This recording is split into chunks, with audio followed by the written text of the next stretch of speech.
Yo, yo, yo, chat. What's up? What's going on, guys? Sorry, I had something with the stream that was a bit wonky starting up this morning, but I got it sorted, so a little bit late, but we're good. Ferret, what's up, my dude? How are you, man? What's going on, guys? Another beautiful day, man. It's hump day, baby. It's hump day, guys. We're halfway into the weekend, which apparently means a little bit of Fortnite play for us this weekend. I've never played Fortnite in my life. I never thought I would. Just working, baby. Hey, dude, you keep grinding, dude. You keep grinding, buddy. I respect that, dude. I've done a lot of it. I'm very fortunate to do what I do right now. Living my dream, man. But I've had a lot of the grindy jobs, man, and you just keep doing what you do, brother. You know? I am here to try to make everybody's day a little less brutal. Yeah, dude. I never in my life expected to play Fortnite. Look, I'm not like a Fortnite hater, okay? I'm not one of those people that goes, I'm not going to talk trash about the game. It just doesn't appeal to me. I respect Fortnite for what it is. It's just not a game that has necessarily ever appealed to me. Our mod here and fellow content creator Bizon King has has been requesting that I engage in a little bit of co-op gameplay, Fortnite squad stuff, and so I was like, okay, man, I got you. So this weekend, it's not going to be all Fortnite weekend or anything. We'll probably do the forest for like the half of the streams.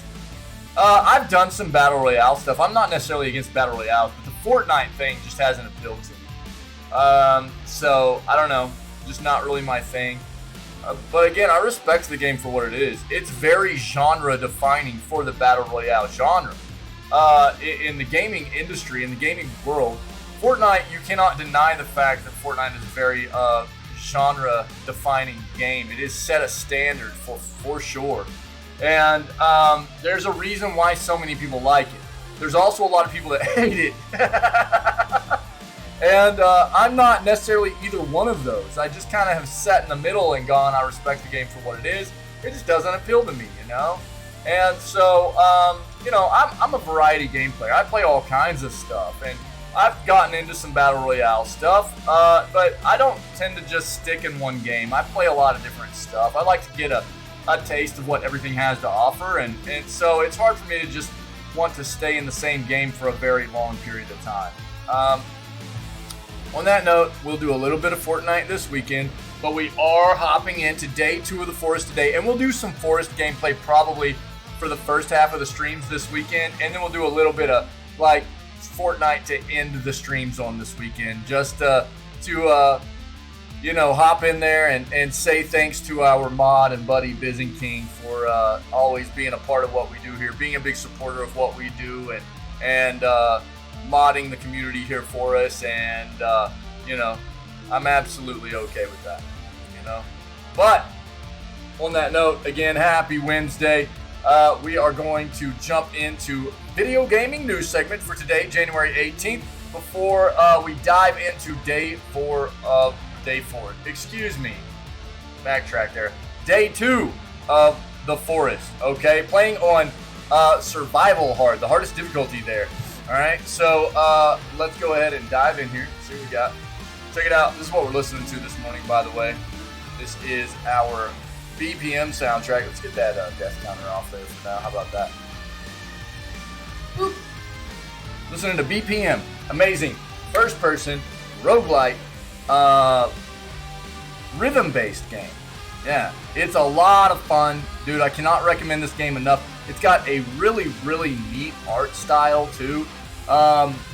Think like a washed out kind of color tone with but not gray wash. It's more like a sun wash almost. Like you'll see a lot of yellows and reds and golds and oranges and things like that. There's a lot of dark, there's a lot of black and gray and white in there and stuff too, but it's a very cool art style, and the gameplay feels very good. So if it sounds like something up your alley, I can't recommend it enough. It's also an indie dev. We love supporting our indie devs, so go check that game out. And this is the OST we're listening to this morning, is the soundtrack for Bullets Per Minute. Okay? Go check it out. We'll go ahead and cut that. Let's get into the news, baby. Hope everybody's got their beverage of choice. As always, I'll be just absolutely inhaling Java this morning. Oh, baby. We already talked about this Scalebound revival potentially happening. I'm not going to hit on that anymore. I think that was the news from 2 days ago. Check January 16th edition. I think that's where that's at if you want a better look.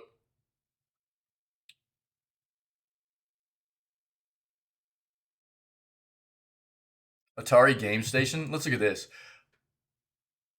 Let's take a look at that. That looks like some modern hardware for playing old console games. Let's see that. I don't know that I've seen the Atari Game Station.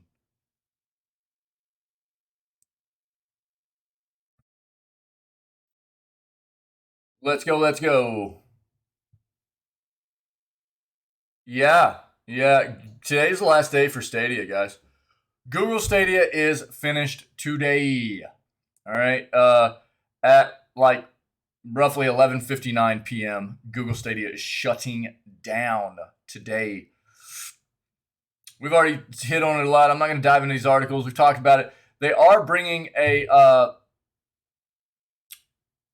again, here's what you need to know. If you bought into anything Stadia, whether it be hardware or software games, you should be looking to get some refunds, because Google has apparently been handing out refunds for those kinds of purchases. Also, if you have save states in games on the Stadia that are also on other platforms, like maybe some Ubisoft games or CDPR games, things like that, Google has done a pretty solid job since announcing Stadia was shutting down late last year of trying to collaborate with some of these game developers in finding ways to allow players to export their save games into other platforms. So if you are a Stadia player, you have a save state in some games on Stadia that are on these titles are on other platforms too, you might have the potential to be able to export those save files onto another platform so you don't lose all that gameplay, that save state. Okay, so look into that. Also, their Bluetooth capability on their controllers is being pushed out in a utility. Now, what the hope here is that the utility will be open source so that other developers, like hardware developers, consoles, and things like that, can actually utilize Stadia controllers functionality, allowing people that own Stadia controllers to use the controllers on other devices. We have yet to see whether that is going to be the case, but they are enabling the Bluetooth function. It just is kind of yet to be known how easily adaptable it's going to be for incorporating the controller support for the Stadia controller into other hardware, right? Oh, did it really? Oh, cool. That's cool to know, Ferret. Yo, awesome, dude.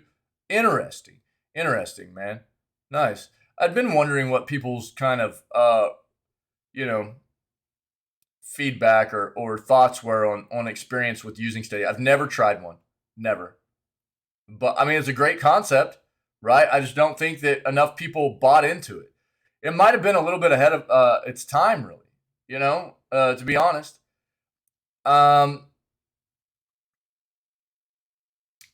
In the fact that I just don't think people were ready for it. Well, sure. Yeah. For sure. Yeah, I think that's something you're just going to have to understand. Whether you're talking about something like Stadia or, something like what Samsung is doing with their TVs, right? Where they've got these cloud gaming services, and you're able to just pop a controller connected to your TV and boot up your cloud gaming service or whatever. Outside of some services like, Nvidia has their cloud gaming. They've got different tiers of their cloud gaming where you're actually utilizing some pretty high powered hardware on their end for streaming that allows you to. It does a lot of the processing and everything on their end, as opposed to the hardware doing stuff on your end, and it just kind of depends on what you're going to see there. But a lot of times, what you're going to get out of the cloud stuff is not necessarily close to the extent of fidelity or a graphical fidelity experience that you're going to get out of your own kind of hardware, right? But it's coming. Yeah. Yeah. You've tried that too. Oh, okay. Through NVIDIA Shield. Yeah. Right on, man. Right on. Yeah, I mean, I think it's a big deal, man. The cloud gaming space is it's good. It's good stuff. And again, I mean, I think Stadia might have just been a little bit ahead of its time as far as not technology wise or anything, but just where people were in the gaming space being ready for something like that. Maybe, I don't know. I don't know. Maybe they just didn't have a good enough business plan, set up around what Stadia is to really help it flourish. I don't know. I don't know. But it didn't seem like a bad idea to me. I just didn't ever see the need for it myself, which is why I didn't dive into it.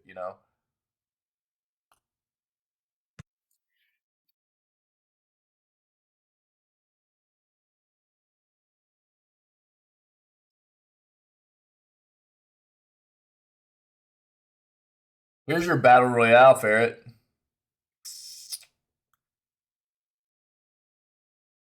Ubisoft had a dozen battle royale games in development.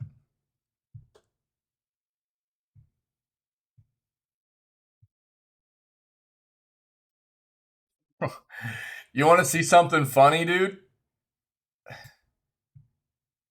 Hold on. Let me see if I can pull this up real quick. I was making a little bit more content last night.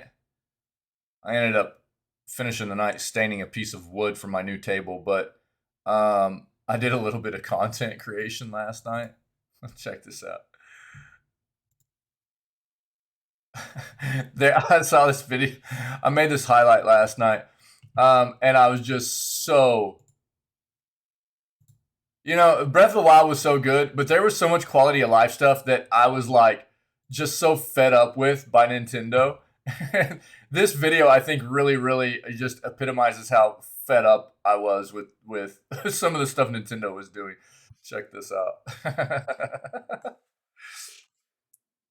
Basically, a dozen games I wouldn't be interested in. Yeah, you're not the only one. Check this out, dude. Oh man,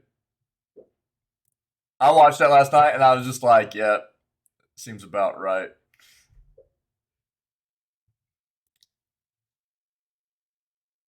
I'm gonna get all of these. Once I get all of these current clips and highlights and stuff I've been working on, once I get them all done, they'll be put into a playlist, and I'll throw them out there for everybody in a playlist so everybody knows that they're all ready and ready to be viewed and everything. But I'm just not there yet. But I keep thinking, like, while we're streaming and I'm working on all this content stuff, I'll like some of them will pop in my head and be like, oh, you need to see this. I just made this.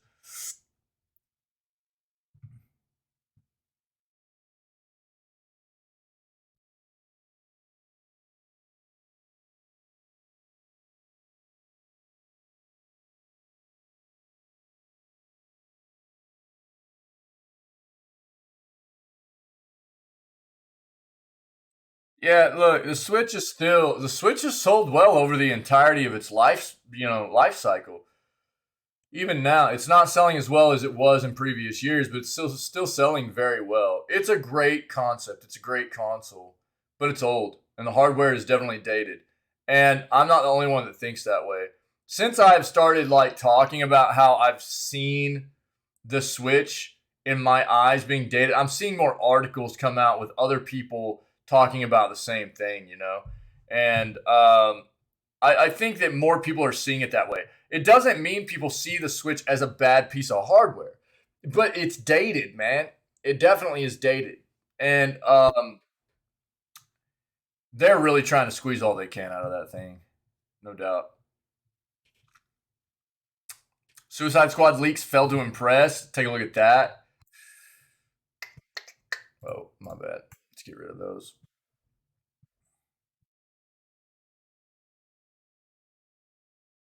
What? Oh, okay. Sony might finally be ready to focus on PS5 games and ditch PS4. I've talked about that before too. We're kind of hitting the life cycle of the PS5 and the Xbox X and S.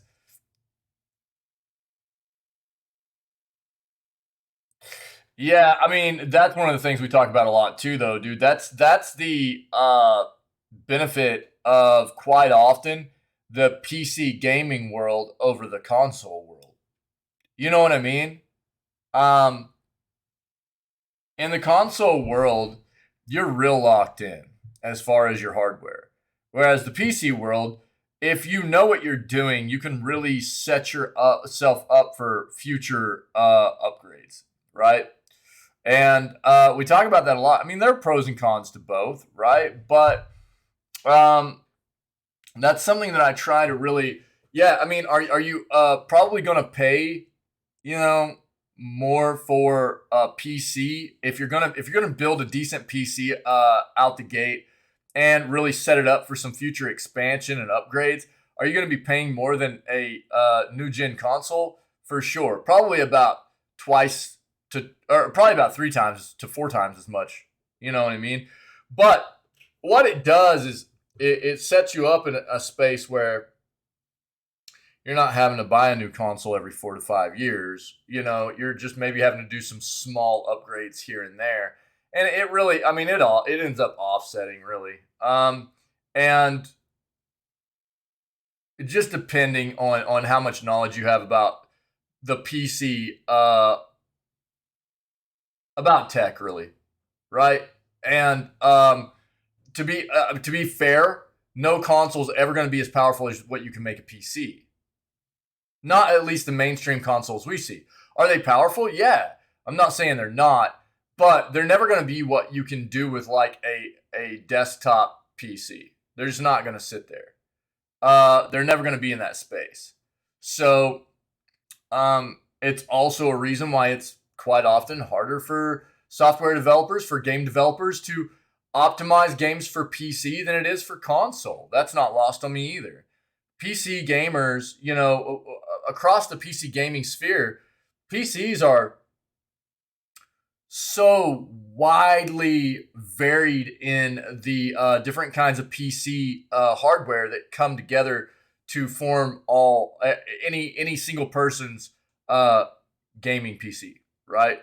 And that presents a lot of different situations, as far as what developers have to think about in regards to optimizing games for PC. So that's not lost on me either. There are pros and cons to both, man.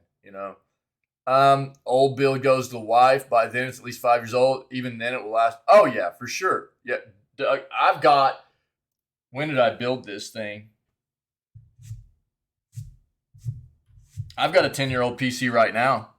On an old 8350 AMD 8350 Black Edition Bulldozer chip. It's slowed down considerably. You know what I mean? But I mean, I think it's running like DDR3. You know what I mean? It's got like an old AMD, what is it, like a 580 in it or something like that. But dude, my kids still game on it all the time. It's still running strong. And then I got an old laptop from like 2018 with like a 1060 in it. I can't remember what processor's in it off the top of my head. I bought because I was traveling a lot for work and I needed something that I could just take with me, man. I was on the road for months at a time and I needed something that I could have with me while I was gone, man, to game on and stuff. So I had this old laptop, or I bought this laptop. It's like an Acer Predator or something. And dude, it still holds up too. It's doing really well. I didn't build that one, obviously, but I take care of my stuff, and it's still doing really well. The kids game on that one all the time too, man. Yeah, that's one of the things I tell people about laptops, though. Like, if you're buying a laptop, especially a laptop with a dedicated GPU in it, you should be putting a flipping fan base underneath that thing. Otherwise, that hardware is not going to last near as long as it should. Um, yeah, I mean, we're hitting that point now where software developers are going to start really taking. I mean, we've already seen it, but it's really going to start taking a hard turn towards games no longer being developed for previous gen consoles. We've talked about it a lot, but I'll dive into that real quick. Marvel's Wolverine release date further away than hoped. Well, I mean, that's not a surprise to me. Look, Insomniac is not, which is the developer behind Wolverine. They're also the developer behind Spider-Man. They are not focused on Wolverine right now, right? They are focused on Spider-Man 2. And until Spider-Man 2 is finished, they are not going to be fully focused on getting Wolverine finished. As much as some people don't like that, that's the way it is. Spider-Man 2 was much further along than Wolverine ever was when Wolverine was announced. And that's just the way it is, man. They're going to get Spider-Man 2 pushed out and released before they take any kind of push towards really working hard on Wolverine. Or does that mean they're not working on it at all? No, they're absolutely working on it. But I'm willing to bet you the majority of their resources are pushed towards getting Spider-Man 2 completed and released. All right. So till that happens, don't expect any kind of near future release for Wolverine. But this should be the next game releasing for them after Spider-Man 2.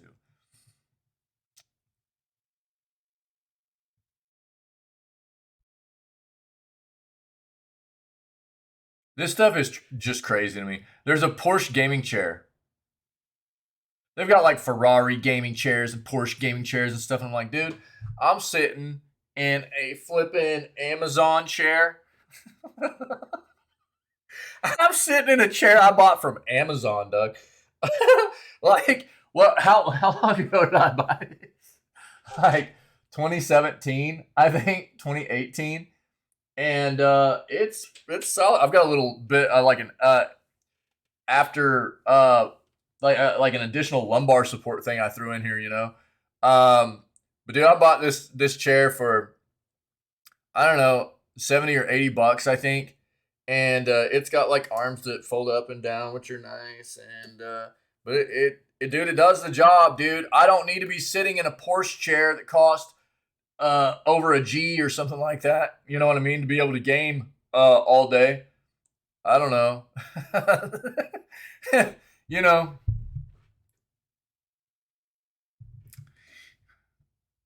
if I had the money to spend on something like that, I would just buy all my mods and stuff. I'd buy everybody just a really solid gaming chair instead of like a Porsche one. You know what I mean? Like, I'd buy a really solid gaming chair for everybody. Just be like, yo, here, thanks for what you do. Get comfy. I don't think I'd be going for a Porsche chair for everybody that probably wouldn't last anyways. I don't know. It's just wild to me. I don't know. Maybe it's quality chair. Who knows? It just seems to me quite often that, like, what does Porsche have to do with gaming? I don't get it. And quite often you're just gonna be like buying that name. You're just buying the Porsche name, so it costs a lot for like no reason. That doesn't make sense to me.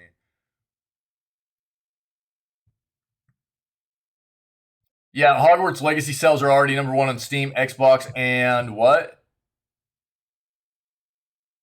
PS5. Yeah, weeks before release. Is that surprising to anybody? No, not me. Um, I'm waiting to buy it right now because I really wanted to have it on Steam. But we have found out that Steam, Hogwarts Legacy on Steam is going to incorporate Denuvo. DRM, and I'm so scared about that. So I'm waiting to see if Epic's going to do the same thing. If so, I'll just grab it on Steam, whatever. But if not, I'll probably grab it on Epic. If Epic's not going to be putting Denuvo on it, I'll just grab it on Epic, probably. I don't want to. I hate dealing with games that incorporate Denuvo because it makes games just play like crap all the time on release. Steam Deck confirms support of another big 2023 release. See what's going on there. Yeah. Voice actor fuels Metal Gear Solid news hopes. I don't know that we've seen this or not, but we'll take a quick peek. No, we already looked at that. 4 games will be leaving Xbox Game Pass soon. Let's take a look at what those are going to be. It's still crazy to me how much the 4000 series NVIDIA cards cost. Dude, those things are pricey.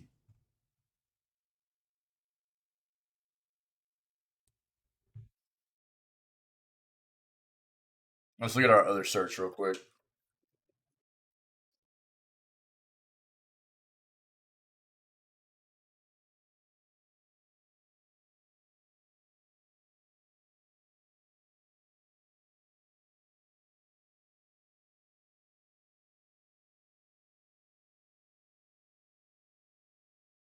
Is Genshin finally coming to Switch? Dude, they've been saying that Genshin was going to come to Switch forever, dude. We'll see.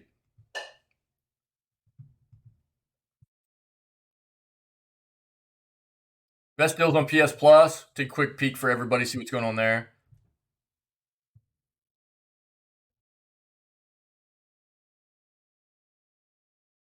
I'm not gonna lie.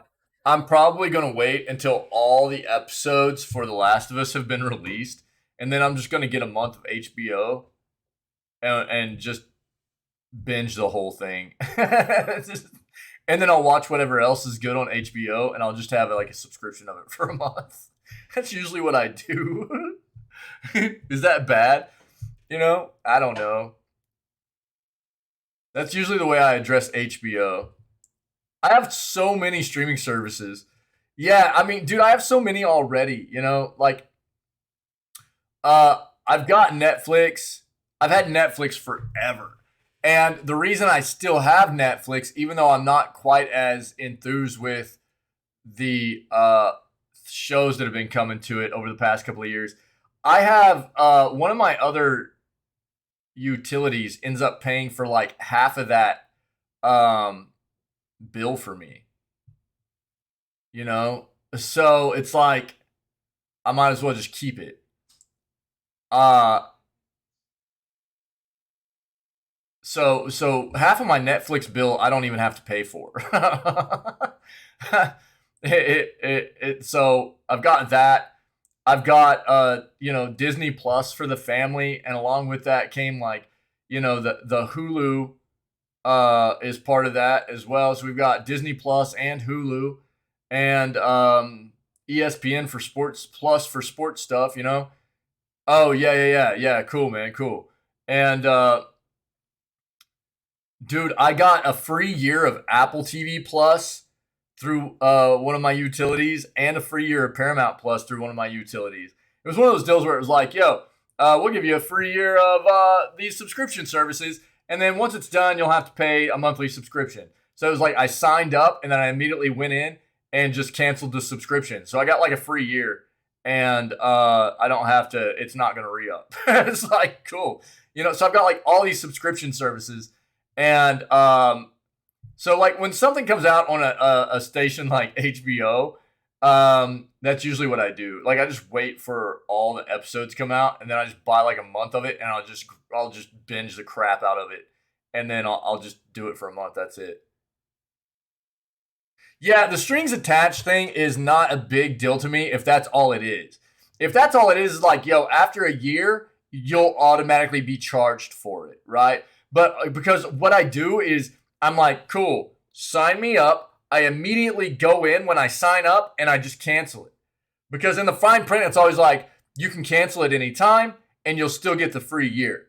So, dude, I sign up and they're like, hey, cool, you got your subscription service. I go in and immediately afterwards and I cancel it. And they're like, oh, hey, confirmed you've canceled your subscription service. You'll still have it for the next year. And I'm like, all right, cool. Thanks. So that peace of mind is there. You know, I don't have to worry about like forgetting that I'm paying for something that I signed up for a long time ago. It's just done. I don't have to worry about it anymore. Oh, yeah, you still get the free year. Yeah, dude. Yeah. Look at the fine print on a lot of that stuff. If it's something like you have, this is my thing. The thing I hate is like you have to be subscribed to our email list or whatever, and you can't unsubscribe. I'm not about that. I hate flipping junk mail stuff. But a lot of times with those things where it's like get a free year, I'll tell you this right now. T-Mobile does a lot of stuff like that for its customers. Yeah. T-Mobile, I switched to T-Mobile a long time ago. Or not a long time ago, a number of years ago. I switched to T-Mobile. I had the same service provider for a long time, and I'll call them out. I don't care. It was AT&T, and they were total balls. I hated AT&T, but they had the best service area, like coverage for a cell phone provider for the longest time. And so I just stuck with them. But dude, I hated that company so much. Well, then all of a sudden, like T-Mobile comes about. They invested like billions of dollars in their infrastructure, dude. And they bought up a bunch of other cellular companies and stuff like that. And they've really improved their coverage area. And not only that, but dude, they actually they have a lot of really good deals for their standing customers as well as new customers, which AT&T was terrible about for long-term customers. And they do like weekly deals. It's like every Tuesday they like throw deals out to people. They're like, hey, get a free sub sandwich from this shop if you buy a drink or whatever. There's just little things like that. But occasionally throughout the year, they'll do things like, so for instance, they're a major sponsor of Major League Baseball. So it's like T-Mobile every single year at the end of March, right before baseball starts, they give away to every single T-Mobile customer that signs up for it. You have to sign up for it within a limited amount of time, but they'll give away a free year of MLB TV. So you just sign up, you get a free year of MLB TV, which is like over like $120 subscription or whatever. It's free, dude. It's just free. You know what I mean? There's just stuff like that T-Mobile's really, really good about. And that's where the Paramount Plus thing was through too. I saw an email come through and they're like, hey, don't forget to sign up for your free year of Paramount Plus. And I was like, okay. So I went and looked, and that's all it was, dude. You just sign up for it. Go through a really short process there of connecting that like service through your account, and then you just go straight back into your T-Mobile account and just cancel it, dude. That's it. It was really easy. So I don't know. That's why, like, I really want to see this, but I'll probably wait until all the episodes are out and then just binge the whole thing. But I can't recommend T-Mobile enough to people. And I'm not sponsored by them or anything.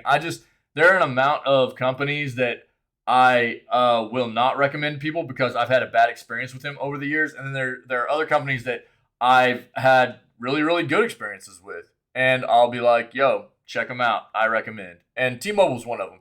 I've had a good experience with T-Mobile.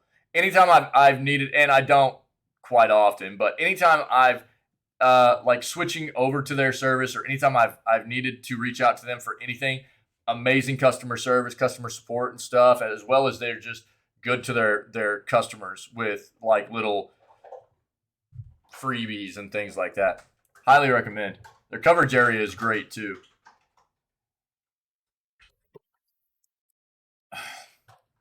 Maybe I need to hit them up and be like, yo, Z tier streamer needs sponsorship. Oh, Verizon was terrible, was it? That sucks, man. But yeah, I've had a great experience with T-Mobile too, dude.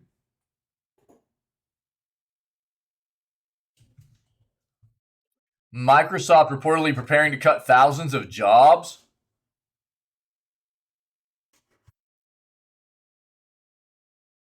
Interesting. You know what's kind of wild about this, and is pretty sad to see, is like you see something like this come out of Microsoft where they're preparing to cut thousands of jobs, but they're prepared to spend $69 billion on an acquisition.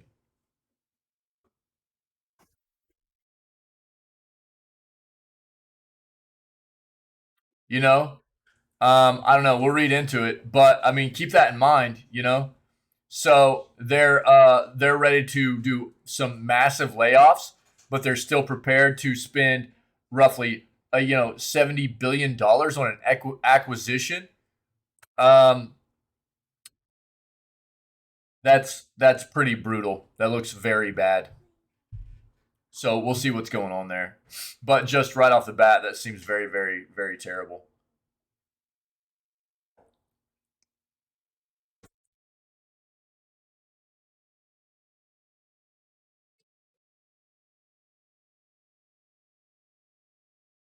Yeah, we read about this yesterday.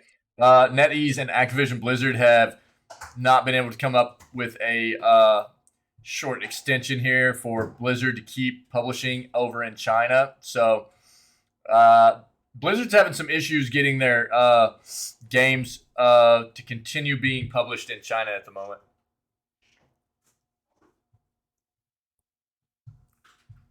Super Mario Odyssey fans think Nintendo could be teasing maybe another game there.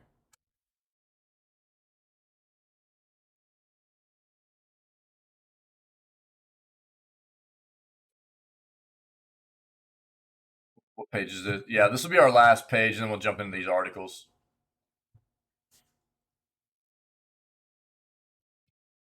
Subset Games has multiple prototypes in the work. This is faster than light.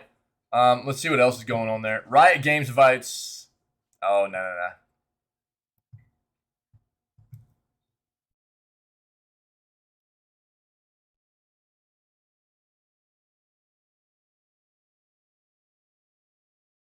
Yeah, yeah, I would too. Well, and here's the thing: we're supposed to be having some kind of Nintendo Direct happen, pretty quick. But Nintendo's so trash, dude, at pushing out any kind of details about their Nintendo Direct events.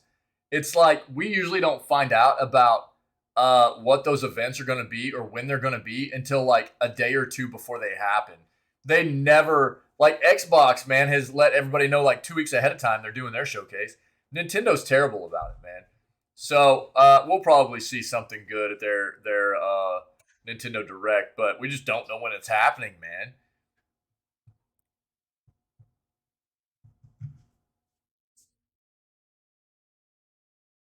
See, I mean, dude, I'm not going to dive into this. There are so many. Honestly, the gaming market is getting really polluted with handhelds, and it's because of how well the Switch brought about the Steam Deck, right?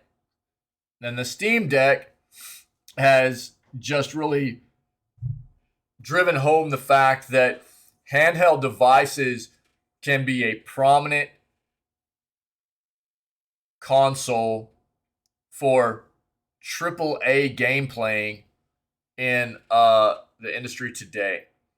So not only the Switch has done was very, very good, but then the Steam Deck really drove that home. Now you're seeing all these other devices come out that are based on the 5G, you know, cloud gaming realm, and they're even talking about it here. The Razer, Logitech, and Tencent collaborating. Dude, they're all over the place. Um, I would just say if you're going to dive into that realm, if you want to get a cloud gaming device, uh, be aware that there are a lot of them. There are probably going to be some pretty cheap options, but you're probably going to get what you pay for. Okay. Um, your best bet is to probably go with some kind of good brand name, but you should also look into their history of customer support, their warranties that they have for these devices and things, to really educate yourself on what's going to be the best purchase for you.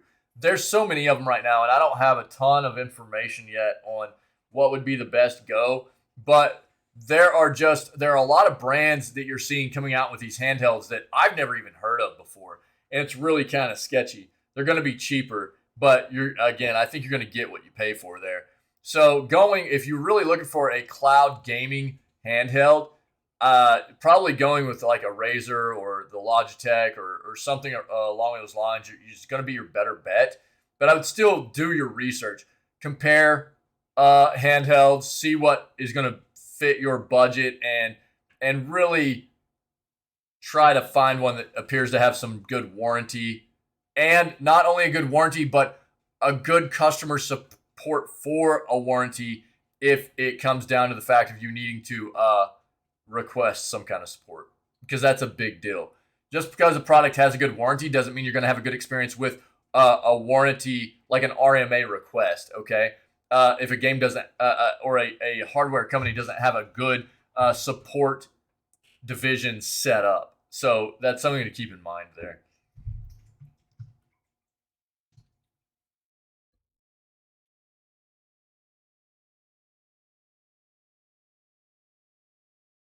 Dude, warranty knowledge is insane. It really is. I've talked about it before. I have heard absolute horror stories about people. I talk about this a lot because there are a lot of people that like doing PC gaming, but they don't necessarily like building their own PCs, whether it be not wanting to take the time or not having the knowledge to do it or whatever. And so they go to buying pre-builds, right? But I've heard horror stories about people having pre-built PCs break down on them, and it taking months to get a company to finally break down and go, okay, sounds like a hardware issue. You need to get it back to us. And if you're talking about a desktop PC, that's a big send back, right? And getting them to buy into that send back to do work on it is not always easy in the first place. Again, I've had people tell me months, and then also take months to get the PC back. Like, it's very important. I think I can't stress enough how much people research and look into the manufacturers, the companies that you're looking to do business with. And quite often, that's what you end up paying more for with brand names. It's not just buying that name. For instance, like a Sony TV versus like some, lower tier, not quite as known TV. Are they probably pretty similar components? Probably. But a lot of what you end up paying for is actually the peace of mind of the customer support, warranty, knowing that you're going to be taken care of on that front. They do oftentimes produce better quality products too. You don't tend to see quite as many products end up in need for RMA and stuff like that, right? But a big part of what you pay for with those brand names, and I can attest, dude, the last TV I bought was a Sony. I had to RMA it, or I had to put in a request for support. It stopped working. I'm talking like a month and a half after I bought it. Set it up, it was fine, and all of a sudden, dude just would not turn on anymore. I was getting a bunch of indicator lights on it and stuff, and I hit up support. I had a tech at my house the next day. The tech replaced some parts on it and basically looked at me and was like, TV's shot. He's like, I'll have him send you a new one. I had another TV at my house in like 2 days. There's something to be said for educating yourself on the manufacturers of the products you're thinking about buying into. It can be a wonderful experience in the event. I mean, nobody ever wants to have to deal with that kind of thing, right? Nobody ever wants to have to deal with having a product break down and go through that process. But if you ever do, the peace of mind of having a company with good support is incredible, as opposed to having to deal with a company that you're going to have to just continue to contact, and they're just going to blow you off and try to get you to leave them alone, and that sucks. It was great support. It really was, dude. But again, that's what you buy into quite often with the bigger name brands, right? You pay a little bit more for that product initially, but it's that peace of mind usually. But again, I mean, I try to get people to be smart shoppers too. So, quite often you can get those products, man, at a good price if you just shop around. Let's get into it. Steam Deck confirms support of another big 2023 release. Last week, it was confirmed that arguably the biggest release of 2023, Hogwarts Legacy, was confirmed for Steam Deck. Excuse me. A week later, another big 2023 release has been confirmed for the handheld Valve machine. As you may know, the Steam Deck plays a lot of games, but not every game is supported fully by the machine. This won't be a problem for Tecmo and Team Ninja when they release their new game, though. On March 3rd, Wolong Fallen Dynasty is set to release worldwide, and when it does, it will support the Steam Deck. Announced back in June of last year, Wolong Fallen Dynasty is from Team Ninja, a developer that until the Neo games was best known for the Dead or Alive and Ninja Gaiden series. Ninja Gaiden, baby. They're one of the best developers in Japan, and their new game looks poised to be another big success, yes. How it will run on the Steam Deck, though, remains to be seen. Previews had gone hands-on with the game and have been able to play it via Steam Deck, but only an unfinished version of the game. This is the game. If you've not seen this, this is the game that we're talking about. It looks very good. It does. The Han Empire faces its final days. In these dark times, Elixir once again threatens to become the catalyst that awakens the dragons lying dormant across our land.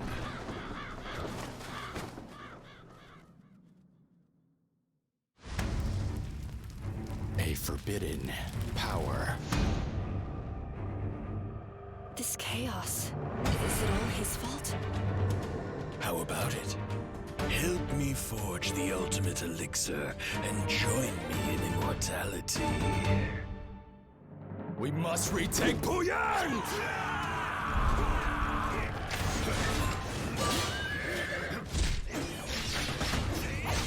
That jade is... every bit as strong as the rumors say. Damn it, Father. He's hiding something. Master, have you any idea who the tiles to top the dragon was? Yo, Ferret, how did was this the first land war that you'd taken your daughter to, or had your daughter been to one before? And I mean, I would be willing to bet your daughter had a great time, but was she pretty stoked about it? In the end, people will prioritize their own desires. Friendship and the like are not to be trusted in. She'd been before, yeah, I kind of figured. Do you wager your life?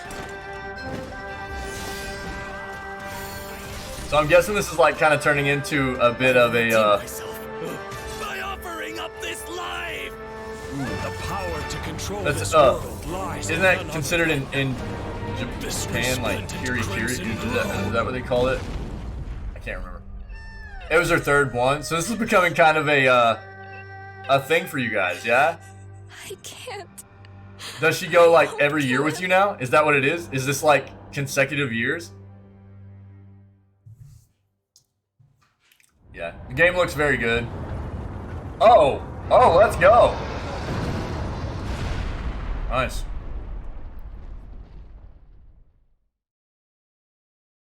Cool. Yeah, the game does look good. I was trying to work it into our schedule, but I don't know that it's going to work with the other games we have planned to play. So it's been the last 3. That's really cool, man. That's really neat. For more coverage on all things PC gaming, as well as the latest on console and mobile gaming, including all the latest news. Yeah. So there you go. Wolong.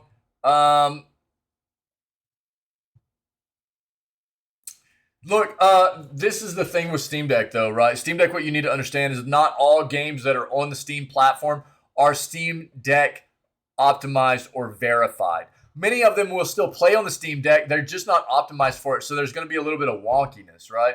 But they have done a very, very good job with getting games verified for Steam Deck. And since Steam Deck has been released, they're doing a much better job at making sure that games are verified, optimized for Steam Deck on the game's release as well. So just know that. Looks like they're trying to get it done there, and that's good stuff. Ever played Ninja Gaiden? Dude, the old Ninja Gaiden games. Like, I remember playing Ninja Gaiden on NES. And then I played Ninja Gaiden games on old Xbox, man. It was good stuff. It was good stuff, dude.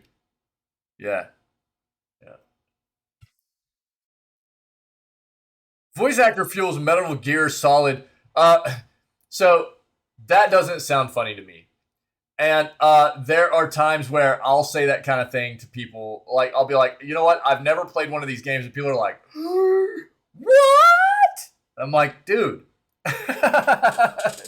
You know how many, like, it's impossible, dude. And I'm a variety game player, you know?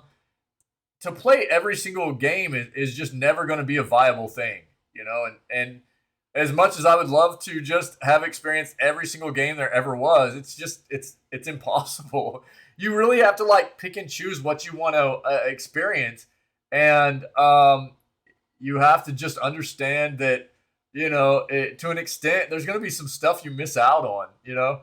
And I try to express that to people. It's like, look, it's not because I didn't necessarily want to play that game or anything. It's just I haven't found the time to fit it into a schedule of mine, you know. With all the other games I always want to play and I'm always getting like diving into and stuff. It's so impossible to experience everything, unfortunately, you know. Voice actor fuels Metal Gear Solid news hopes. Shush your mouth. Evidence is building that something related to Metal Gear Solid gaming news is happening soon, even being teased by the voice of Raiden himself. For several years now, all Metal Gear Solid fans have had our hopes, dreams, and a ridiculous amount of rumors. As Konami delisted the older games, the reason those were delisted was because of some licensing stuff with historical kinds of things that had been placed in the games. But they have been working on getting them back. As Konami delisted the older games, though they're working on it a little bit ago, making it nigh impossible to play the games on any modern console, fans were left with even less than they had before. Recently, however, more and more credible rumors about something happening within the franchise at last. From remake news to even potential for a whole new game, the evidence has been piling up. Even just a few weeks ago before the new year, a producer of the MGS series teased some announcements were on the near horizon. As speculation began to swirl about a potential Metal Gear showcase of some sort, today brings yet another tease that only adds fuel to the fire from none other than Raiden himself. Perhaps a Metal Gear Rising 2, along with the rest of the upcoming Metal Gear showcase, might just make it. Stay tuned for things to be announced in the coming weeks. In a tweet, yeah, we just read. Obviously, the post he's responding to makes mention of Metal Gear Rising 2, which hasn't been rumored at all, but it sure sounds like he's confirming some sort of Metal Gear showcase for players to look forward to. We've heard hints of this recently, so I think there's a pretty good chance we see some new Metal Gear information and a showcase coming fairly soon. Keep our fingers crossed we hear something official soon. All right, we'll see something, I'm sure. Another 4 games will leave Game Pass on January 31st. Here you go. The Xbox app revealed, I'm guessing this was yesterday. No, this was today. That 4 games are set to be removed from Game Pass in the late part of January on the 31st. Okay? We're talking about Donut County, Taiko no Tatsujin, The Drum Master, Telling Lies, and Worms WMD. All right. As always, Game Pass members can get a discount of at least 20% off on these titles before they're gone off of Game Pass. Okay. So if you're interested in owning these outright, you can get them at a discount right now on Microsoft. We're still waiting on more games to be announced for Game Pass in January 2023 as well. Although the likes of Monster Hunter Rise, Persona 3 and 4, and Age of Empires 2 Definitive Edition have already been confirmed. Yes. There you go. If you need more, I'll throw this in chat for you. Ooh.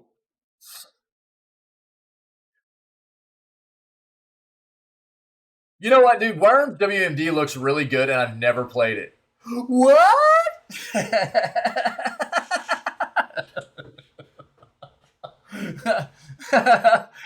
I think I actually own it. I own a Worms game. Is it on Epic? Didn't they give away a Worms game recently? Hold on.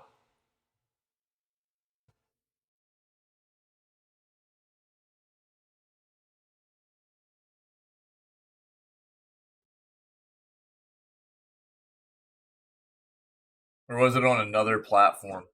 It might have been another platform, yeah. Uh, I've got a Worms game somewhere, dude. I know I do. I know I do. But I have seen some gameplay. It looks good. While we're here, yo, don't forget to grab Divine Knockout, First Class Trouble, and Game Deck Definitive Edition, which are free right now. Okay. Yeah, old tank games, dude. Yeah. The old like side scrolling or like they didn't side scroll much, the original ones, but they got to where they did a little bit. But yeah, it's like the platformer shooter games. Yeah, it was like multiplayer and everything. But these are like, I've seen it, dude. It looks really good. Yeah. Everyone takes a turn trying to blow each other up. Yeah. You can actually make your own maps and everything too in the Worms one. From what I've seen, you can make your own maps and things like that. For like, we could do that in the community and stuff. That'd be really cool. But I will say, I think it was, what was it? The developer behind the Worms games, dude, they got a lot of criticism at the beginning of last year for just like kind of going willy-nilly with trying to dive into the blockchain NFT space and not telling any of their lower business members about it, collaborators about it. There was a whole rigmarole about it, man, where basically a bunch of their collaborators were like, yo, we're not going to work with you anymore. They didn't tell anybody. They were just like, yo, we're diving into the space. Get ready for it. And a bunch of people at their own company were like, wait, what? And collaborators and everything too were like, yo, we're done working with you. And they did a bunch of backtracking and stuff. It was pretty wild. Pretty sure it was the Worms devs. But Divine Knockout, First Class Trouble, Game Deck Definitive Edition, all free through tomorrow, okay? Tomorrow morning. So go grab your free games. Epistory, and what we found out yesterday is probably the Grand Theft Auto trilogy is also going to be given away starting tomorrow. So stay tuned, okay? Go grab your free games, though. Genshin Impact on Nintendo Switch. Here's what you need to know. Genshin Impact on Nintendo Switch.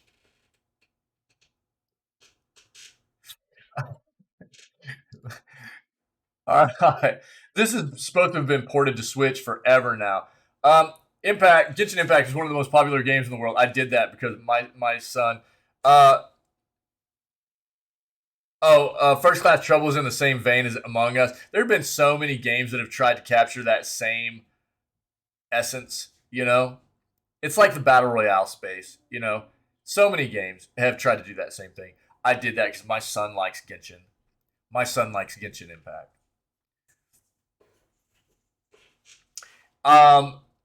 I've taken his I tried it on release. There's a lot of hype about it. I wanted to see what it was like. I didn't play very much of it, but my son was interested as well. So I took the opportunity with Genshin to explain to my kids what a gacha game is. And to teach them the ins and outs of what those mechanics are, how it can absolutely be seen as a form of gambling in video games, and to help them understand that you can play the game free to play. You don't need to pay anything if you don't want. This is the way I address games, okay? Genshin Impact is a very, very well-developed game. And they've done a great job with the fact that it is not only a multi-platform game, but it's a mobile title as well. It allows you to play on mobile, then go grab the game, play on PC as well, and just take off from where you were. They've done a great job with this title. It's an expansive open world. They've got great characters.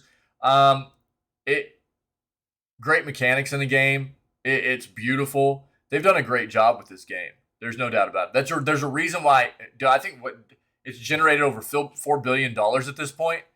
I think it's very lucrative. Hold on.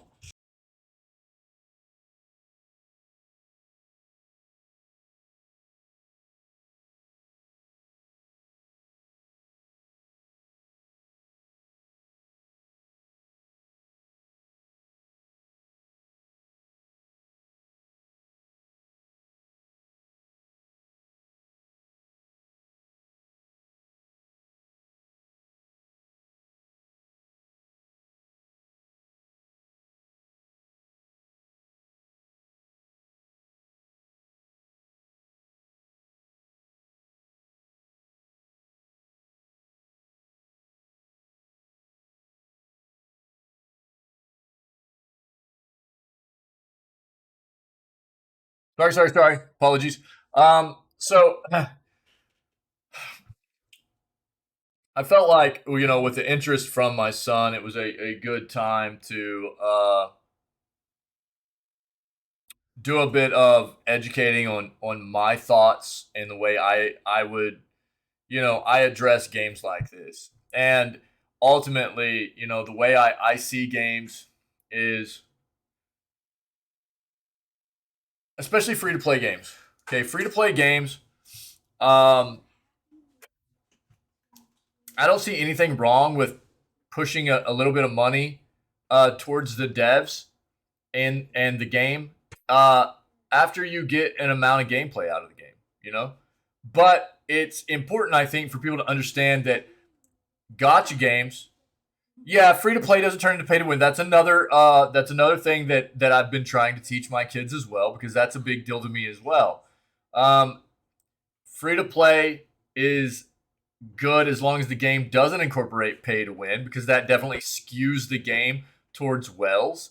And it doesn't mean you can't necessarily have a good time in the game as a free to play player, but it definitely skews the game in a way that means that you're not going to be able to compete the same way that a well will, right? Somebody that's able to just dump money into the game.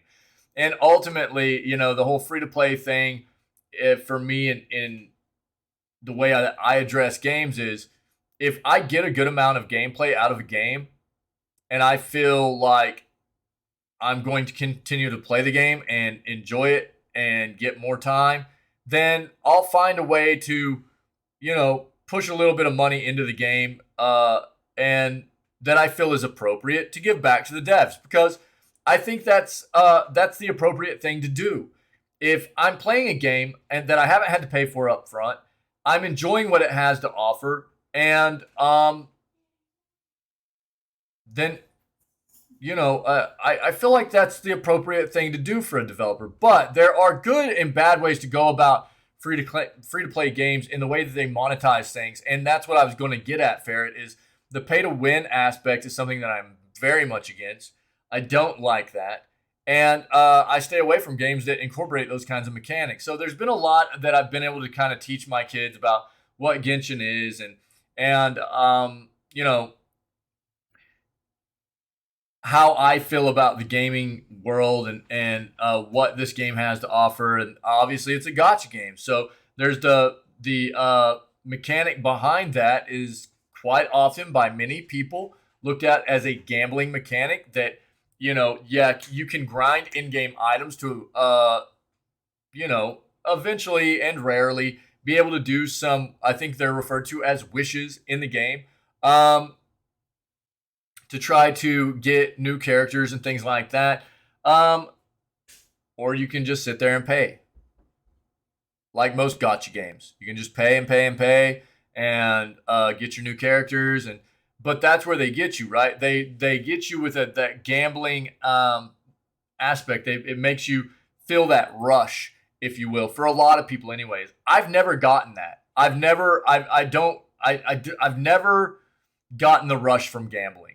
And fortunately, there are a lot of people that have a problem with it, you know. And for my kids, it was and my son being interested in this title, I felt like it was a chance for me to express my own sentiments about what these kinds of games are, the good way to go about addressing and approaching them and playing them, and to be very careful about not falling into the traps of what the gotcha games have to offer as far as the gambling-esque kind of mechanics, right? So whether it be this title or any future title that they play, I'm trying to raise my kids, to see gaming in the way that I see gaming, and to not fall into some of these very bad money traps that quite often developers are incorporating into games nowadays, right? I understand the rush, but it doesn't. Yeah, I guess same kind of for me, Ferret. Yeah, I understand the rush, but it's not for me something uncontrollable or like, oh, I gotta keep going, Daddy needs a new pair of characters. You know what I mean? It's not like that for me. So yeah, it's cool, but that's what I'm trying to teach my kids is like, if you really are having fun in a game and the game is based around getting new, more powerful characters or whatever, then you should be able to, to an extent, get that for free, and if you're playing enough of the game, then it's okay to push a little bit of money towards the devs, but there's an appropriate amount of money, and then there's an absolutely inappropriate amount of money that people will push in because they can't quit, right? There's a big, big difference there, and you need to be able to differentiate between those things because it gets to an unhealthy level, and that's why there's so much controversy about the gambling-esque kind of mechanics in that are incorporated in games nowadays, right? Oh yeah, EA's not the only one. They're a great example, right? They're not the only ones, but they're a great example. Yeah. So yeah, you're not wrong, and that's the thing. Thank you, brother. I appreciate it. That's what I'm trying to teach my kids. But again, I think that's where a lot of the responsibility lies in people with children that are wanting to get into the gaming communities, games in general, and it starts, I think, with people having to kind of lead children down the right track. And ultimately, all I can do is guide my kids along what I think is the right path. And there will be a time in their lives where I'm no longer that for them, right? I don't put bumpers up for their gaming, you know what I mean, ventures moving forward. It's going to be me setting the path for them and them deciding whether, they want to take my lessons and run with it or they want to tread their own path, but that's all it is. Now, it kind of goes hand in hand with the same thing, as these gaming communities we talk about all the time where you see so much bad stuff happen, grooming and things like that. Kids getting duped, young individuals, youth getting duped into thinking they're just communicating with some other individual that's around their same age. And you see a lot of bad things happen. It starts at home, really. I think that people have to have a pretty good overall awareness of what kids are being engaged in nowadays. But there's also the responsibility in the software creator. Software creators have a responsibility as well to protect children. And I think that's the same thing with gambling. I think that's where I have a big issue with the gambling mechanics. I think that the gambling mechanics, ultimately, man, if you're an adult, you do what you do. It's your money, and you need to figure out, how the best way is for you to play a game and spend your money on a game or whatever. That's your prerogative, right? You're an adult, do what you do. I do think that any kind of game that presents any kind of gambling mechanic should have very, very blatant and easily accessible resources for people to find help for any kind of gambling addiction, But I also think that gambling mechanics in games should be kept away from children. children are not mature enough.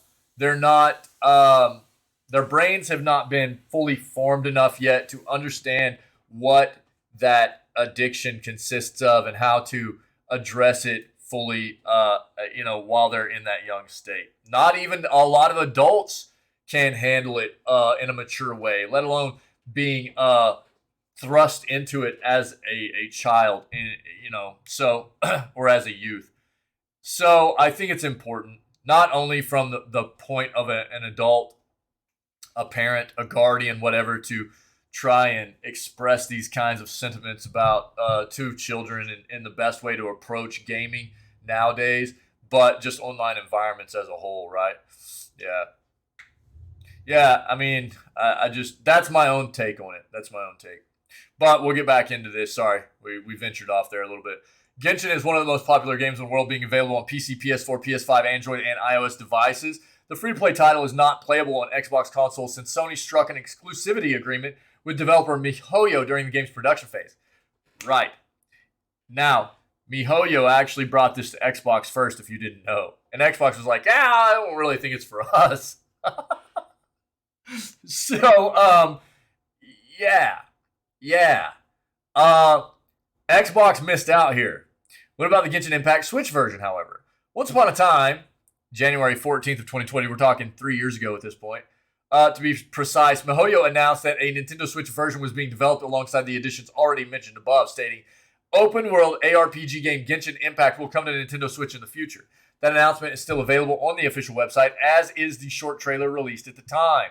I'll link this so you can watch it if you want. Back then, Genshin was still in a beta, and even the developers likely did not think they were sitting on the most lucrative gold mines in all of gaming history, but that became clear pretty quickly after the game's release in September of 2020.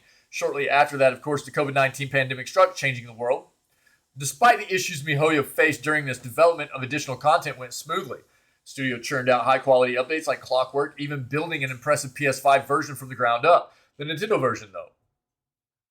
The Nintendo Switch version, though? Question mark. HoYoverse insists that it's still on the way, stating it would release some more information as the project progresses further. I think this is an issue of their hardware on the Switch, man. That was in May 2022, though. Since then, we haven't heard so much as a whisper about it. Most fans have given up hope at this point, seeing that the Switch port as a meme and saying that perhaps their grandchildren will be able to play it. Others speculate that MiHoYo can't find a way to get the necessary performance out of the Switch to run the game properly. Exactly. The hardware is too flippin' old, dude.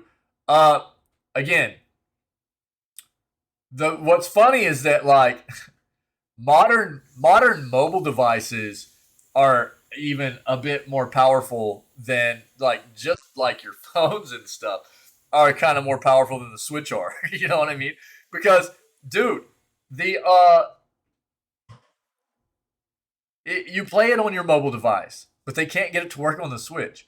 In any case, the official version of the story is that Genshin for Switch is still in development. So for anyone looking to play it on Nintendo's console one day, don't you guys have phones? Yeah, is not lost just yet. So this is my thought. I doubt it comes to the current version of the Switch. Again, we're talking 3 years now. And I think it's a hardware issue. My thought here is that it probably will come out as soon as Nintendo releases a new console. That is probably my guess here. It's taken too long. There's something wrong. They're not able to get this working right on the current version of the Switch. Once Nintendo gets a new version or a new console out, I think it'll finally come out. I don't think Genshin's going anywhere. They keep coming out with new content, good content. This is a long-standing game. It's going to continue to progress, and it'll still be around once the new Nintendo console comes out. So it'll be on that. I don't think it'll come to Switch, though. The current Switch. No thanks, man. PlayStation Plus offers best deals on PS Plus. We're taking a look at the very best PlayStation Plus offers to help you bag a discount so you can play for less.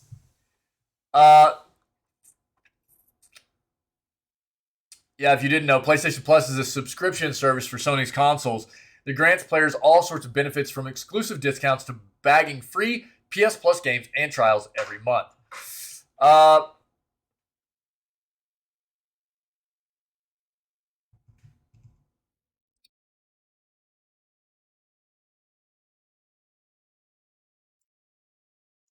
Okay, so this is what they're talking about. So buying a bulk subscription, and again, if you're not familiar, PS Plus comes in at 3 different tiers: essential, extra, and premium, right? Um,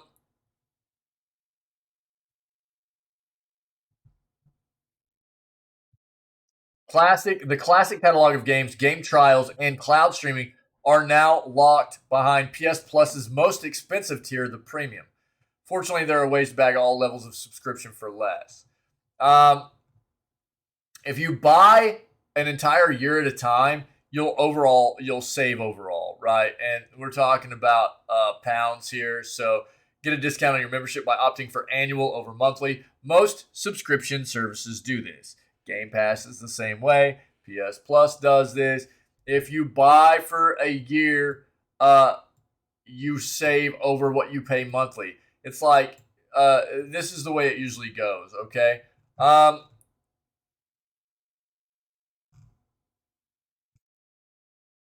If you need this article, I'll link it for you. But this is not necessarily what I was expecting. But it's not bad information either. Whether you want PS Plus or you want Xbox Game Pass or you know any other subscription service, cloud gaming usually too, doesn't really matter. If you buy a year of subscription, it's usually a solid amount cheaper than going month to month. Okay, so invest long term, you save money overall. That's usually the way it works. Any kind of subscription based stuff you're looking into, take a look at what you could save. If you're planning on having it for a long term, anyways, look at just seeing if you can get an annual subscription for it to save a little bit of money overall.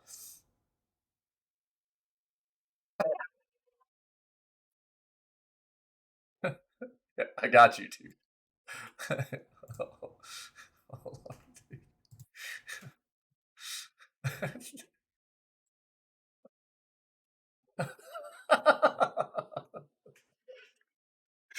Jesus. Oh, Pinky. Good morning, buddy. Even though you can't hear me.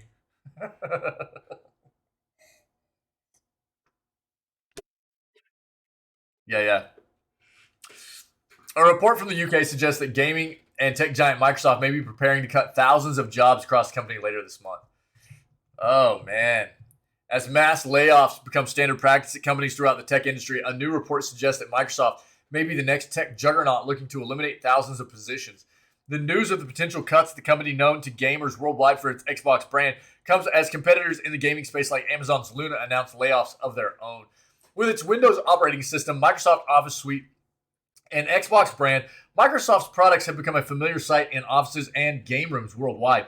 Even as Microsoft continues to grow its presence in the gaming industry, purchasing publisher Bethesda Softworks in 2021 and announcing plans to acquire Activision in early 2020, it and other companies in the gaming industry are looking for ways to cut costs as the global economy slows following the pandemic. These job cuts aren't limited to just developers and publishers either, with video game retailer GameStop announcing a big layoff at the company late last year. In a new article from UK news organization Sky News, it's reported that Microsoft is preparing to eliminate as many as 11,000.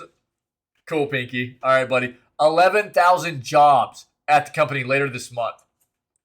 That's roughly 5% of its workforce worldwide, though no details have been provided about where these cuts would come from within the company. Dude, that is a ton of job loss. More than a ton, literally, but I mean a massive amount. News of the potential layoffs at the beginning at the gaming and tech giant, which the article speculates would come before CEO Satya Nadella speaks to investors on January 24th, the day before their Xbox event, by the way. No time at work to no work to do. Brutal, dude. That makes for a long day, man. Come as Microsoft faces new scrutiny from the European Union over its proposed acquisition of Activision Blizzard. Attempting to provide context for the rumored layoffs, the article references statements from Microsoft late last year warning of decreased revenues as the customers for the company's cloud computing services, which have become a significant part of Microsoft's earnings, reevaluate their spending. If Microsoft were to eliminate such a significant portion of its workforce, as suggested by the Sky News report, it would be following a pattern established by other companies in the gaming and tech industry over the past several months. We saw Tencent release like 18,000 people, I think, in China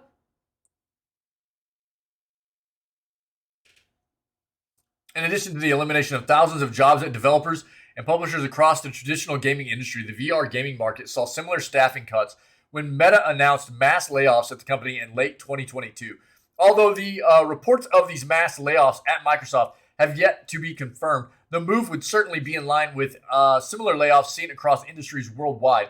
It's uncertain how eliminating so many jobs would affect Microsoft's gaming interests, but for Xbox employees, it's likely proving challenging to focus on delivering fun when they know their job may be the next one on the chopping block. No doubt, dude. That's what I was thinking too. Again, look, man, we're talking about, I get it. Business is business, man, but a great corporation runs on the premise of taking care of your people, right? Does that mean that you never get rid of people? No, because there are people that need to be gotten rid of. But a great company has a huge focus on taking care of its people, okay? Understand that. And you're talking about a corporation right now in Microsoft that is ready to spend almost $70 billion on an acquisition. But they're also about to lay off 11,000 people. Put 11,000 people out of a job.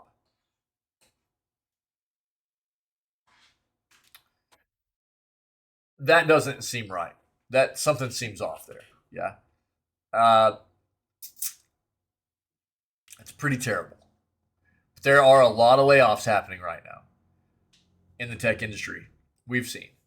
I'm guessing other industries too, but this is the focus that we're in, tech, gaming. We've seen Tencent lay off, I think, 18,000 already. Microsoft set for 11,000. It's pretty brutal right now. Heart and thoughts go out to anybody that might be struggling right now with job loss, finding jobs, things like that. That is a brutal, terrible, stress-filled situation to be in. And I wish the best for you. I really do. Super Mario Odyssey fans think Nintendo could be teasing a sequel. Could Nintendo be teasing that it's working on a sequel to Super Mario Odyssey? Well, that's the impression that some Nintendo fans are getting following the release of Super Mario Odyssey back in 2017. Nintendo hasn't done anything new with its company, a mascot in the 3D space, while it did release a remastered collection of Super Mario 64, Super Mario Sunshine, and Super Mario Galaxy on Switch. Back in 2020, not wholly a new 3D Mario games have since come about. If a new message from Nintendo is anything to go by, though, perhaps a follow-up to Super Mario Odyssey could be in the cards.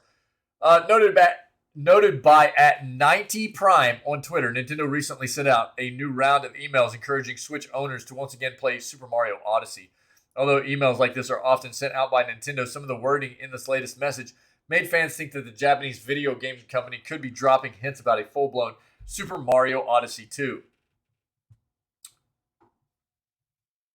All in all, this is a pretty strange email for Nintendo to send out in 2023, especially since Super Mario Odyssey launched all the way back in 2017.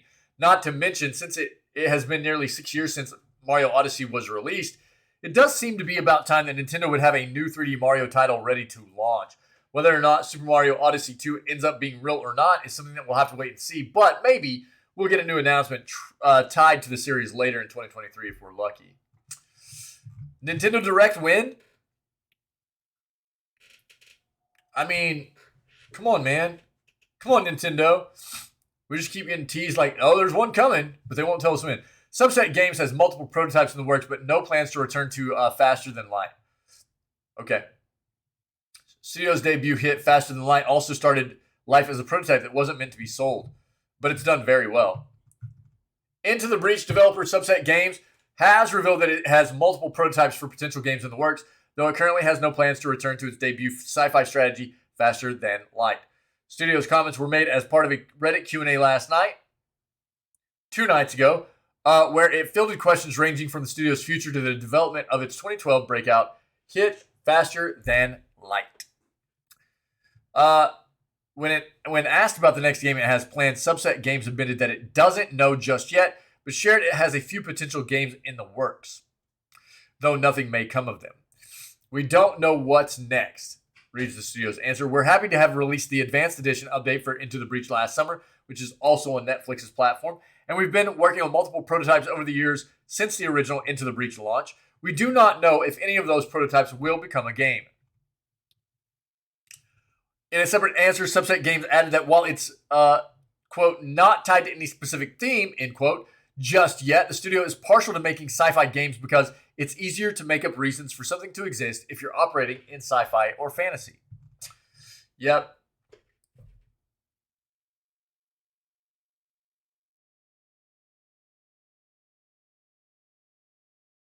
They have confirmed there's no plans to return to Faster Than Light right now. That doesn't mean they won't ever, but right now that's not their focus. Yep. So, if anybody needs this, here you go. The Atari Game Station is the Atari Game Station Plus is a beautiful modern console for the ugliest retro games. This is pretty nice, man. Yo, hush your mouth. Unlike previous attempts to resurrect the Atari and its library of classic games that helped launch an industry, the Game Station Plus, a joint venture between Atari and My Arcade, should come with considerably less drama, although when it will actually arrive remains a mystery.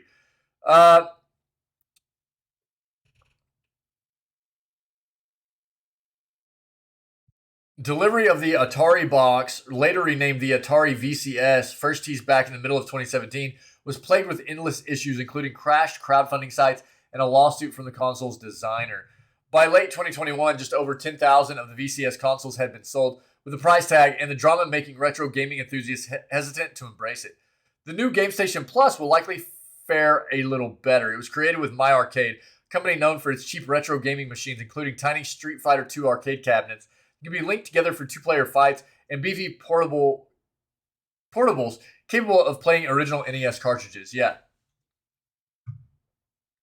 The Game Station Plus sheds the retro aesthetic of the Atari VCS for very modern-looking plug-and-play hardware, including a pair of wireless joysticks, but that's all we really know about the hardware, as the announcement was made through tweets on the Atari Twitter account, the My Arcade Twitter account, and with hardware on display behind glass at My Arcade CES 2023 booth. The console will include legendary games from Atari 2600, Atari 7800, and Atari Arcade, although many of the best games from those systems are played using paddle controllers with a spinning wheel, not a joystick. The biggest question we have about the Atari Game Station Plus is how it will be priced. Without the streaming and download capabilities of the Atari VCS, it will, we hope, be much cheaper than $300. But as much as we love those earliest video games, their gameplay and graphics often leave much to be desired, even for retro gaming enthusiasts. This is going to have to arrive below the $100 mark to convince us to not just stick with our existing RetroPie emulation setups. RetroPie. Good stuff right there. Yeah. Interesting, though. Interesting.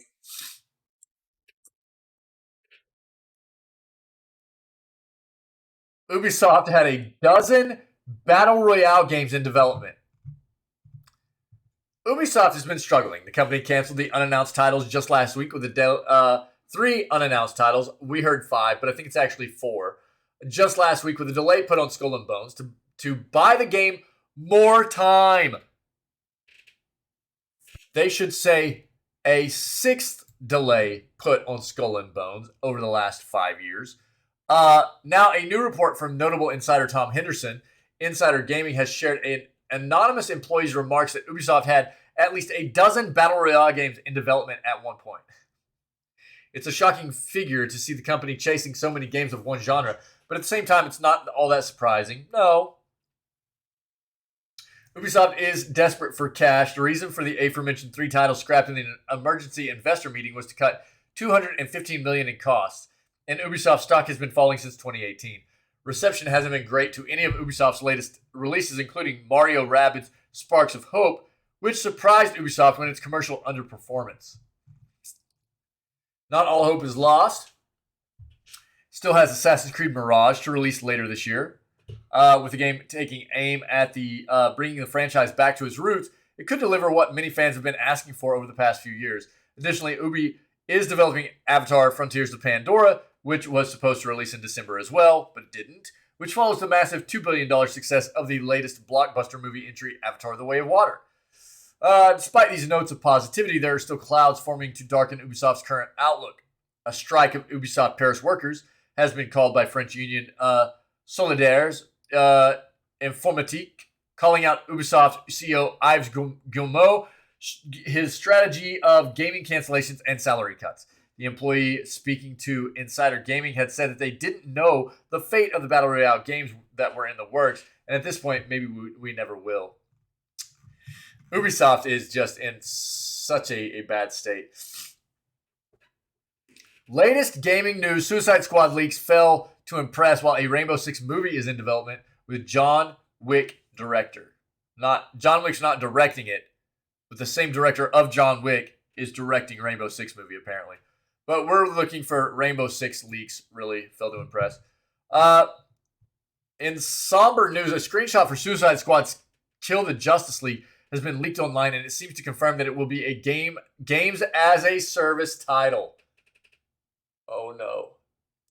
Fans have seen the screenshot and compared it to the infamous Marvel's Avengers by Crystal Dynamics, and more recently, Gotham Knights by WB Games Montreal. The game is set to release this May, and it is being developed by Rocksteady Studios, the developers behind the Batman Arkham franchise.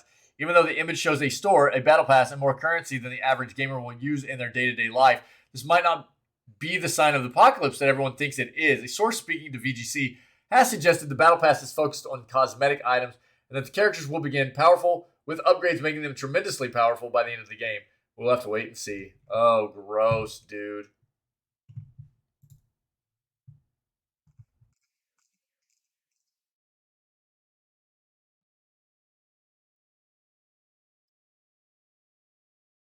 Oh, no. Battle Pass, store. Oh, God. Here we go, bro.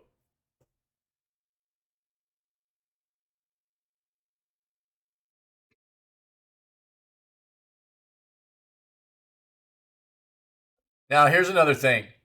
You know, is this game coming out like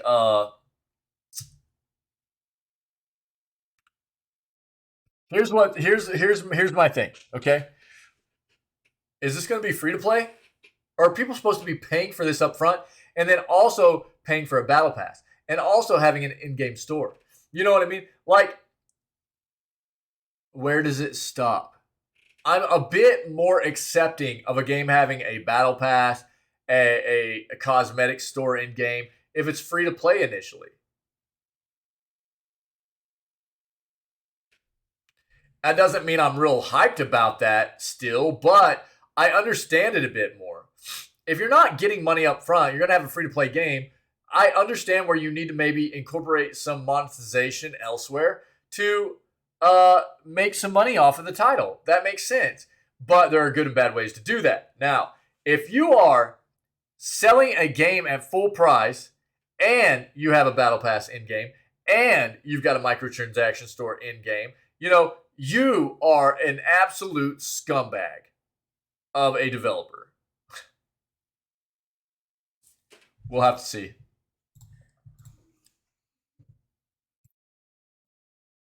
Last article I have for the day. Let me know if you have anything else to add, chat, and we'll talk about it before we move on to day 2 of the forest. All right. Sony might finally be ready to focus on PS5 games and ditch PS4. This is not news to me. Look, when did PS5 release? We're like, what, 2.5 to 3 years in on the PS5? This is about halfway through the normal life cycle of a console. Its cycles are for console world are very cyclical. Yeah, we're talking roughly every 5 to 6 years. There's a new console that comes out from main console manufacturers: Xbox, PC. Yeah, you're not wrong. You're not wrong. Yeah. Either way, whatever. Whoever decided to incorporate that, like, if you're paying up front, yeah. So I will backtrack and say that, you know, I shouldn't have just said the devs or whatever, but whoever is at fault behind the decision making process, if that is a game that they're expecting people to buy up front and then have all that monetization in game 2, that's actual trash. That is stupidly bad, and I don't care how good that game might be. That is a terrible, terrible way, and very unhealthy for the gaming industry, in my opinion. Yeah, you're not wrong, Ferret. So I do apologize. It's not necessarily just the devs, but a lot of that comes from publishers and, other things as well. Yeah, so I do apologize. I misspoke a little bit there. It's not just devs that necessarily could be to blame for that. There are a lot of other entities in that process that could have their hands in that decision-making process, for sure. Yeah, you're right. You're absolutely right. Consoles, right? We're talking turnover from console to console is roughly 5 to 6 years. That's average life cycle, right? So from one console to the next, it's usually going to live about 5 to 6 years before the next latest and greatest gets released. We're about what? 2 to 3 years, 2.5 to 3 years since the PS5 and Xbox Series X and S came out, which means we're about halfway through the current gen console life cycle, right? Which means we're about halfway, which is crazy to think about. We're about halfway to new gen consoles, if you think about it that way. We're only about 3.5 years away from new PlayStation and new Xbox consoles. So I can't speak for Nintendo because I have no idea what the crap they're doing. They should have had a new console out already, in my opinion. But what this means is, this is a very cyclical process. It happens this way all the time, and you're starting to see more and more of the fact that whether you talk about PlayStation or you talk about Xbox, I don't think I don't think they do. Yeah, I don't think you're wrong. Well played. The closer you get to like this halfway point between about the 3-year mark roughly of a new gen console being out, you start seeing developers being less and less likely to create their software for previous gen consoles. It slowly starts happening, and then it starts dying out. The closer you get to the newer consoles coming out, right? So we're at that point. We're about halfway there. The software developers are kind of starting to look at previous gen consoles and go, not really as worth anymore. It's probably going to last a little while longer for this generation of consoles because they've been so hard for people to get their hands on. So the fact that software developers haven't, they're probably going to continue to make software a little bit longer for like PS4 and Xbox One for this generation than they maybe would have otherwise, just because it's been a little bit more difficult for people to get their hands on new gen consoles. But that's coming to an end as well. People are getting their hands on the consoles. Supply has been meeting demand more frequently nowadays, and so you're going to see more of this. Games just aren't going to be created for the PS4 and the Xbox One nearly as often moving forward. The decade-old PS4, released all the way back in 2013, has continued to receive big new exclusives from Sony, even if those old-gen ports feel outdated or inferior. But now it finally seems like Sony is ready to move on and leave the aging PS4 behind. Almost ready, yeah. Somewhat hard to believe, but the PlayStation 5 was released over 2 years ago, right? November, so we're coming up on like 2.5 years. Yet the last few massive Sony exclusives, Horizon,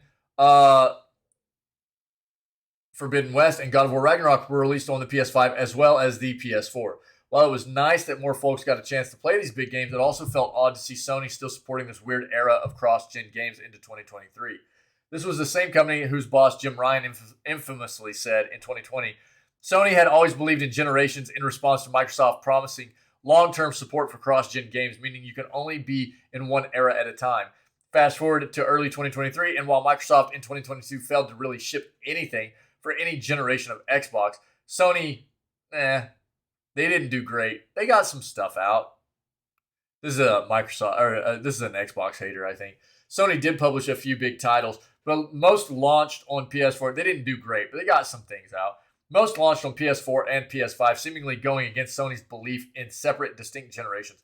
Also, man, people running on a calendar year for the gaming industry are kind of short-sighted. A lot of people think about a year as a calendar year, right? January to December, but that's not the way the gaming industry runs. So people writing articles that are just solely focused on a calendar year are being short-sighted. The gaming industry and companies in the gaming industry run on a fiscal year of April 1st through the end of March of the next year. So they're not as worried about a calendar year like January to December. You know what I mean? However, that finally seems to be changing based on a new trailer from PlayStation. In the new video published yesterday, we watched this yesterday, and I'll link it for you guys if you didn't get to see it. We see a montage of 23 games coming out in 2023. Only 8 of them are coming to both PS4 and PS5. All of Sony's exclusive games, including Spider-Man 2 and the Horizon VR spinoff, are skipping PS4 entirely. So the only ones that are going to be coming to PS4 as well are Destiny 2 Lightfall, Eternites, Chia, Season, A Letter to the Future, Sin Duality. No, Sin Duality is PS5 only, sorry. Hogwarts Legacy, Street Fighter 6, Resident Evil 4 Remake, Assassin's Creed Mirage. That's it. If you've been paying attention over the last year, you've likely noticed that many third-party publishers and developers are starting to make the transition to current gen, leaving behind the Xbox One and PS4 in the process. So, on the one hand, it's not surprising that Sony is too. Then again, it's just a few weeks ago that Sony released one of the biggest games of 2022, the new God of War, for both its shiny new PS5 and the aging PS4. Yeah, PS4 port of the game was great. Might be one of the most technically impressive games released on the old console. A perfect swan song for Sony's previous gen or last gen console. After playing it for a few hours, though, it felt like PS4 and its fans were struggling to keep up. So while I'm not shocked to see Sony signaling so publicly that it's finally ditching the PS4, I'm still happy about the news.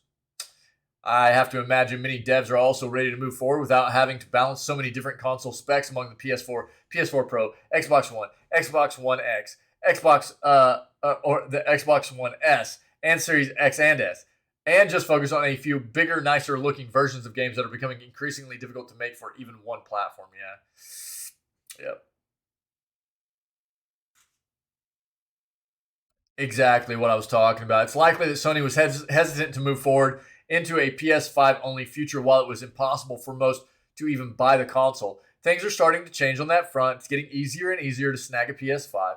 And as more people buy the upgraded console, it becomes easier and easier to finally look forward into the next generation of gaming. Again, we're like halfway to the next consoles, PS6 and whatever the next Xbox will be called, you know? So it's kind of crazy. If you want to see that video, we already saw this video, yesterday's news segment. There you go. Okay. All right. That's the news, man. Them's the breaks. Oh, God. Good stretch. Good stretch. Yeah. Thanks, guys. Appreciate it. Good news. Good news. Sorry, I went on a couple of tangents there. There are some topics that really kind of get me a bit riled up, though, if you will. There are a few topics about the gaming industry that tend to get me popping off a little bit. So I do apologize. I know a lot of people in the community. No, you're good, dude. You're good. I love talking about it. I just feel bad when random emote time, by the way. Oh, good emote, though. Check that out. I love talking about the stuff. I just feel bad when, you know, there's so many people that are part of our community that have heard me rant about stuff probably too much. So I do feel bad for the people that have to hear me, nice Barrett, maybe reiterate those sentiments numerous times. But for the people that haven't heard my take on things, I feel like it's important. You know, these are things that I'm very passionate about. And, you know, it's hard for me to not express those feelings whenever I get into these subjects that I'm very kind of passionate about. So, to those of you that have had to hear me rant about those things before, I do apologize. But I do, you know, I feel it's important to express these things for people that don't understand where my feelings lie about the industry, because I am passionate about it. Yeah. To you guys that were part of the news segment today, thank you very much. Ferret, thanks for all the interaction, buddy. Appreciate it. To everybody that's part of this community on the Constant, you guys are amazing, and I appreciate you very, very much. You create an amazing space for all of us to hang out and just be gaming nerds, right?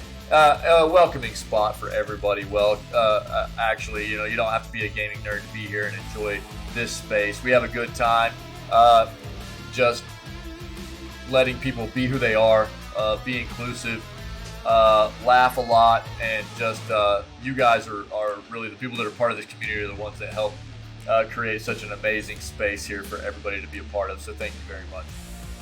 On that note, if anybody is viewing this content and you're enjoying what you're being exposed to here, and I would say see what you can do about coming and hanging out with myself and the rest of these amazing people that are part of this community when we go live at 6 a.m. CST every single day, okay?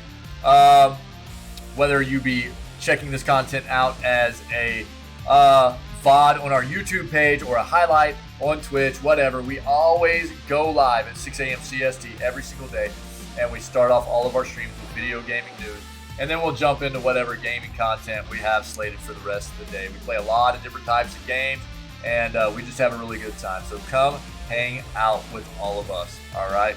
Other than that, stay healthy, stay safe, be kind to one another. We will catch everybody tomorrow for what will be January 19th edition of Video Gaming News and day 3 of the Force. All right?